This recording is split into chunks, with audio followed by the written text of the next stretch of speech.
Yeah, Maggie. Maggie is still a puppy. It needs to chill more. We've been talking about that. Here's what I told her about the uses of meditation.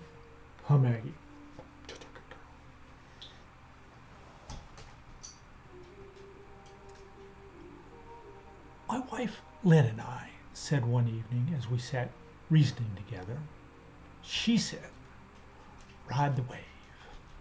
She had been talking about suffering herself with the charged full moon that we had just experienced and the events of the day. Surf the wave, I added, acting out a man on a surfboard. This post is about using meditation to ride the wave of personal unfolding, national unfolding, collective consciousness unfolding, and solar system unfolding, with the planets doing their astrological dance, which some of us pay attention to. Riding the wave to manage difficult times is something we all have to learn how to do, especially in these days of difficult times. Lynn and I, as amateur astrologers, pay attention to the dance of the planets as a metaphor for the times we are in. From our sanctuary, we observe daily the goings on in the world. We certainly have a reality show going on in our living room in blazing color and sound. The Ukrainian war, democracy at risk, climate change. It's hard, moment by moment, day by day. Dysfunctionality is happening all around us, and yet somehow unfolding as it should. Now, I know that sounds a bit heretical, as it should, and my mind says that there's no way that what's going on is as it should be, but it is. The obvious way to know that things are as they should be is because simply that's what's happening. It hasn't turned out any other way but this way. This is the show before us, this show before us is the way it is because that's the way the universe is turning out in its unfoldment. And it is happening in this country the way it is because of our collective consciousness and unconsciousness. Isness is happening. The unfoldment of consciousness is happening before our very eyes, along with our culture and our history. Where we are is as far as we've come. And we each have our own individual view of what's going on and what should be going on. Our individual views get dumped into the mix so that the color of the paint we are painting our collective lives with is the sum total of the color that we've all contributed to. And it's dark right now. Our collective dysfunction and brilliance is unfolding perfectly, as it should, as it has to. As we transform and grow as a nation, and as a world, and as individuals, and as a planet, this is the march of history, slowly and steadily onward and upward. However, like any road, there are ups and downs. Our species is unfolding in an ever so slow trajectory upwards, winding and winding, circling and circling back, but each time at a slightly higher plane. If you live as long as I have, you begin to see the bigger pattern of the moments strung together into days, and the days into weeks, and the weeks into months, the months into years, and the years into a lifetime. I'm glad I don't suffer over it all as much as I used to. My long view and my ongoing meditation practice helps me realize that there's nothing that needs to be suffered over because it's all going to turn out. Not in a way I could have ever have imagined, but it always does turn out. My job becomes about staying centered as much in a state of awareness and peacefulness as I possibly can be. In some ways, this is the most that I can do. Meditation helps a lot.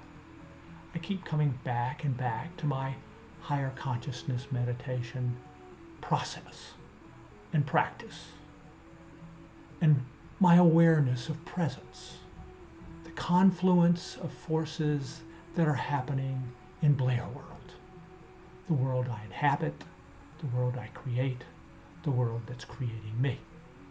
I've decided that I might as well relax and enjoy the ride and be amazed at the story that is getting told day by day. It's really a reality show, isn't it? Like the Kardashians. What are they going to do next? Who knows? Let's wait and see. Participate as a co-creator with eyeballs lent to the scene, and participate in our own reality show with as much integrity as possible. The trick to riding the wave is to recognize the pattern. Waves building up, waves crashing. Waves subsiding, waves building back up again. It helps to meditate on the cycles and the coming and going of the waves in the ocean that we occupy, and not get taken over too much by the details of the events. Instead, observe the events with great interest and keep your vibration and my vibration, our vibrational energy elevated so that we can contribute that to the whole and live our version of a human life from those most peaceful and impeccable place we can for ourselves and for the universe. Getting and staying peaceful helps all of that. It calms the mind down. It engages the personal and collective spirit. It engages us and enables us to choose the light rather than the darkness. Spirit awakens and flows when we get peaceful and allow soul to bubble up. The hot mess begins to cool. The fevered temperature of the country and its leadership will inevitably subside someday. We cannot and must not let the darkness overwhelm us. The pendulum will swing back eventually, and we'll see the progress we've made, individually and collectively, under duress. Those who know how to meditate can ride the wave and not get sucked under. I say this to myself from a place of mindfulness, and I remind myself daily, hourly sometimes, peace, be still. And doing so adds a drop of peace to the pond of our collective, for me, for us, for the universe. Blessed be, as I say fairly often, this too shall pass. If this sounds good to you, let me suggest a few things you can do next. First, learn to meditate. Second, learn to meditate. Third, hit the subscribe button down below so I can send you more videos like this. And fourth, get a free copy of my first book, The Amazing Benefits of Meditation, and there are many. Click on the link below and I'll send you one. I'm Blair Abee, author, poet, and ordinary mystic. I've written 5 best-selling books on meditation, manifestation, and related topics that are available at Amazon Books. My sincerest wish is that you find peace and happiness in your life, perhaps using meditation. And I conclude by saying namaste, meaning the higher consciousness in me salutes the higher consciousness